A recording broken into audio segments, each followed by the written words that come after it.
Hey guys, this is Gaijin Hunter, and I'm really excited for this video because I feel like I'm sort of getting back into my roots, which is those hardcore numbers and calculations and really understanding the mechanics behind the game. In this video, I want to talk about custom augments. So this is only for people who are actually in the end game and are curious about which augment is better than which one, because I see this question all the time. I'm going to put some stuff in here to explain what augments are and exactly what they do, and then we're going to delve in really deep to see the difference between affinity and attack augments for the endgame weapons. Sit back, enjoy, get a cup of coffee, and let's jump in. Okay, first up, how do you unlock augments? Because I know some of you guys have cleared the game and still haven't unlocked it yet. You have to get a warrior streamstone or hero streamstone that will unlock some dialogue at the smithy, and then you can be able to unlock the augments for your armor and your weapons. In order to get these, there's the tempered level 2 threat quest. When I say level 2 threat, I mean when you gather a track, it's got a little flame mark for the threat level. It would require you to be HR 30 or above to fight a tempered level 2 monster. So this is like Rathalos, Legiana, Basil, stuff like that. You have a 3% chance of getting a warrior streamstone, which is still pretty bad.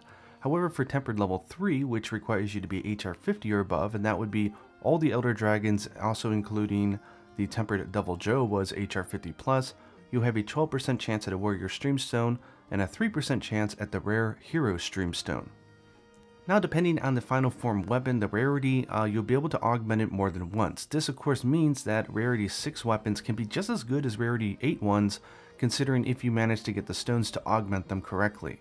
They will require different items. The rarity 6 ones will only take a warrior streamstone for each of the augments. Rarity 7 will take 2 of those suckers for each of the augments, and for the rarity 8, and you can only augment it once, it requires 1 hero streamstone. So what do the augments do? There are 5 different types, and they also stack depending if you have a weapon that allows you to do more than one augment. For power, the first time you do it, it'll add +5 to your base attack power, which we'll talk to in the slide after this. It's the same for the second time, and the third time you do it, it's always +5, so a total of +15 base attack if you have a rarity 6 weapon. Affinity is a little bit more complicated. The first time you use it, it is a +10% affinity boost, which is nice. The second time though, if you do it, it's only a +5%, same with the third, so a total of +20% affinity, so definitely diminishing returns if you do it more than once. The defense augment is often overlooked, and I think it's because the game isn't incredibly clear on what you're getting. Each time you do it, the first, second, or third augment, you get +10 defense bonus, which of course is nice, but you also get a version of Divine Blessing. Divine Blessing is a 1 in 4 chance of when you get hit, you'll get reduced damage. Level 1 is 15% reduction, level 2 is 30%, and level 3 is 50% damage reduction on 1/4 of your hits that you take. That's awesome. This thing does not stack with the armor skill, so if you have Divine Blessing 2 on armor skill and you have, let's say, defense augment number 1, it does not become a level 3. The game just chooses whichever one was stronger. So if you're running a Divine Blessing defense augment build, let's say like a rarity 6, don't bother using Divine Blessing on your charm or your skills. Slot, of course, is really good if you have that perfect build and all you need is one more skill to make it really good, and you happen to have the ornament or the decoration for it. It will add 1 slot when you augment it. If you do a second slot, it won't give you an additional one. What it'll do is will level up that extra slot that you got, and it'll make it a level 2 slot, and you do it one more time, you'll make that a level 3 slot. Again, very situational, so not many people are going to use it, but if you're really min-maxing and you have the perfect build, but you're just missing the slot, this could be what it is to push it over.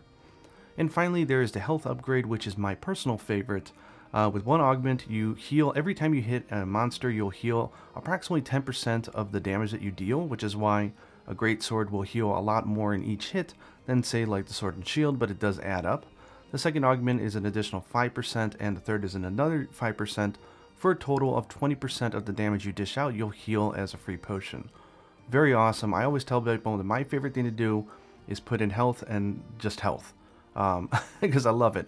Add that in with like Val's zombie set or peak performance, and you're talking really, really good stuff, because the more you're attacking and not healing, the more damage you're going to be dealing out.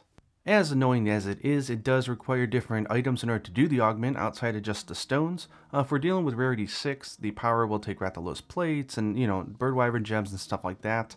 Rarity 7, that all gets upgraded to gems. And a rarity 8 weapon, it will ask for Elder Dragon gems, which is kind of a pain as well. So if you're going for a specific custom Augment, get ready to farm Elder Dragons or use those gold Wyverian prints from the limited bounties.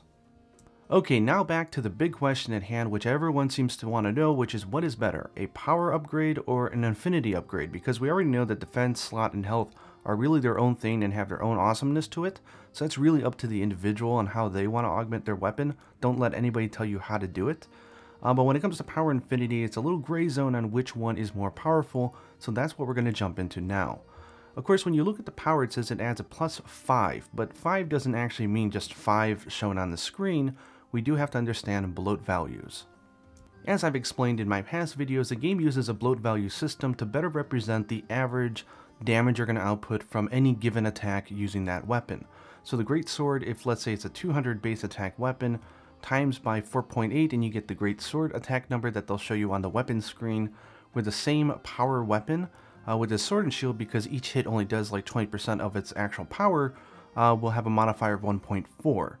So you will have to take the number that you're seeing on the screen and divide it by this number to find out the true attack power of your weapon. So let's go ahead and use the Great Sword as an example because it's just easy to use. We're going to look at the real attack power and then the attacks shown on your screen. So if it's showing 816, for example the Xeno'jiiva Great Sword, that's an actual attack power of 170. 180 is Kushala, 190 Rathalos, Val 200, Nergigante 210, Zora Magdaros 220, and Devil Joe sitting at the top here with 230, which is 1104 on the screen. For weapons that do have Diablos weapons, this goes up to like 240. 250 and beyond does not exist in the game. That will have to be added in later once they finally get around to, let's say, like a G rank or something like that. However, you will reach those numbers with all the different buffs that you have, considering your attack up skills, your power talents, and stuff like that.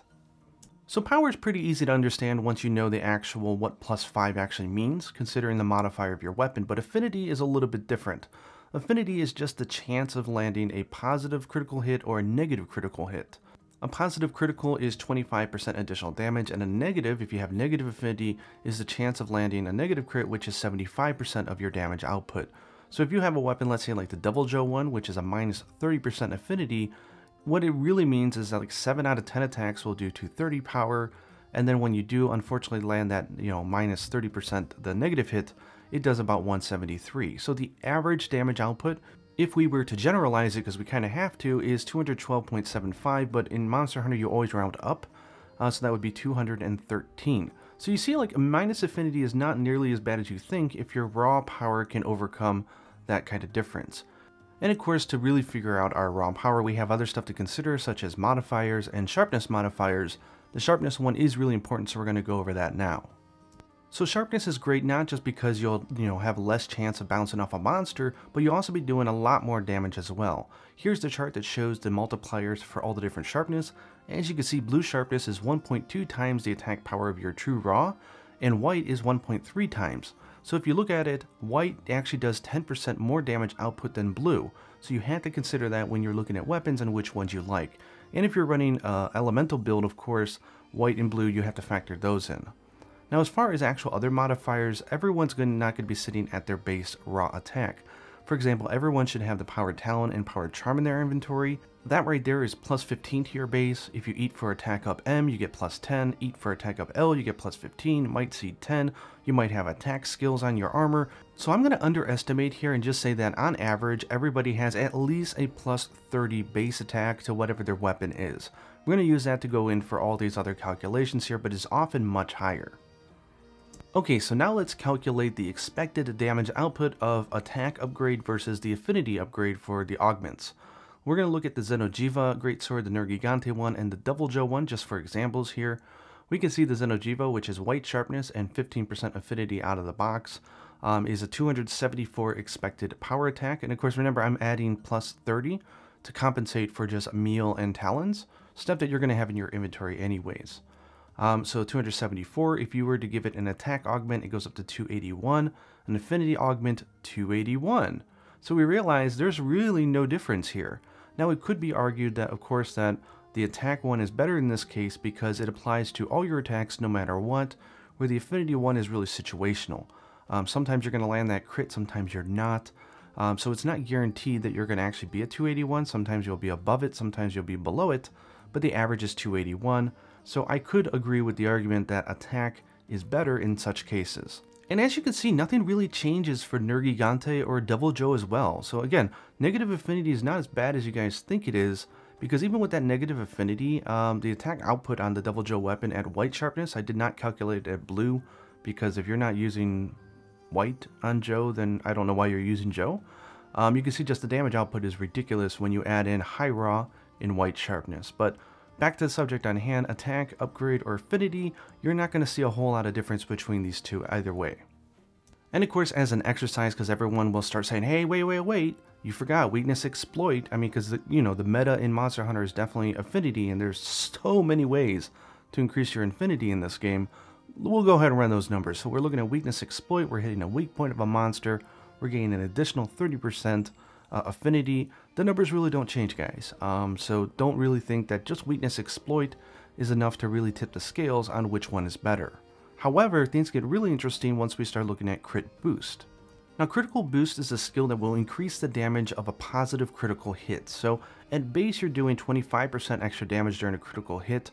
During the different levels of critical boost, which there's 3, you'll do 30%, 35%, or all the way up to 40% damage during a critical hit. Yes, they did make a mistake in the description of it in the game.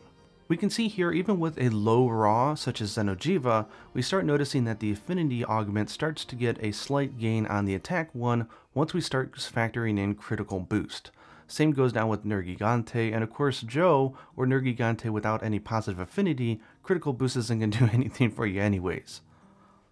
So if we run the numbers of critical boost with weakness exploit level 3, which is a plus 50% affinity boost when you hit a weak spot of a monster, these are the numbers for when you hit a weak spot, and you'll notice the gap between attack and affinity starts to grow, especially as you get into the higher power weapons. For example, Devil Joe down below, we start seeing a kind of significant difference between the attack and the affinity boost once we start getting into critical boost like level 2 or 3. It actually starts to become more clear that in this case, the affinity augment is probably arguably better than the attack one. So as a conclusion, I would say that all the augments are great. The difference is not night or day no matter how you look at it, so don't let anybody tell you how to augment your weapon, and don't be too worried about asking other people as well. Figure out which one you enjoy most and do it like that. Also, do not write off those defense or health augments. Those things are really powerful and could obviously be much better than having an attack or an affinity upgrade depending on your playstyle and skill. Of course, for those of you who really need a clear answer, I would say augment for affinity over power if you're running a critical boost set. If you're not, then it could be argued that power is better than affinity, but really the difference isn't night or day, so it's kind of up to you. I know in a previous video I said that you should be augmenting for affinity, but I was just considering and overgeneralizing that everyone is running a crit set, but of course that is not always the case. Anyways, I hope this video shed some light on what the augments are, which one is better than which, and also shed some light that those Rarity 6 weapons have the potential to be just as good, if not better, than those Rarity 8 ones because of the ability to augment more than once. Anyways, hope you guys enjoyed this video. If I forgot anything or if you have anything to add it down to the comments down below. Hit that like button if you liked it, subscribe if you haven't already, and until next time, happy hunting.